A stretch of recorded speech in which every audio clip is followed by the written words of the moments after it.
بسم الله الرحمن الرحيم. عن سهل بن سعد رضي الله تعالى عنه قال قال رسول الله صلى الله تعالى عليه وسلم لو كانت الدنيا تعدل عند الله جناح بعوضة ما سقى كافرا منها شربة ماء. رواہ ترمذی.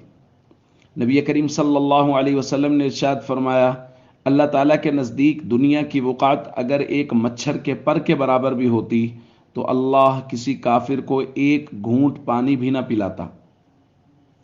دوستو، جیسا کہ کل کے درس میں بھی بات کی تھی کہ اللہ رب العزت کے یہاں دنیا کی کوئی حیثیت نہیں ہے۔ کسی آدمی کے پاس جتنی بھی دنیا ہے، اللہ کے پاس دنیا کی دنیاوی مال و اسباب کی کوئی حیثیت نہیں ہے۔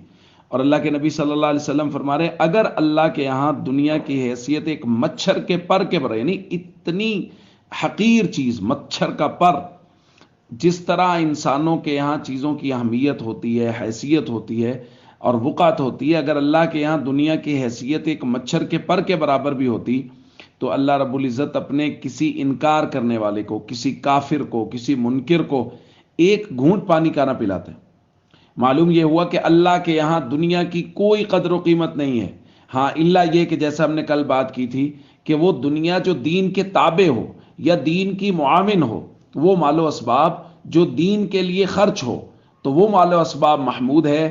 اکیلی دنیا اگر کسی کے پاس ہے تو اللہ کے یہاں اس کی کوئی وقعت نہیں ہے، اللہ تعالیٰ کے یہاں اس کی کوئی حیثیت نہیں ہے، وہ مچھر کے پر کے برابر بھی نہیں ہے۔ اس لیے ہم سب کو چاہیے ہم دینداری کو بنیاد بنائیں، دینداری کو اصل رکھیں، اور باقی اگر اللہ رب العزت نے مال و دولت عطا کر رکھا ہے تو وہ دین کے تابع ہو اور دین کا معاون ہو۔ السلام علیکم ورحمۃ اللہ وبرکاتہ۔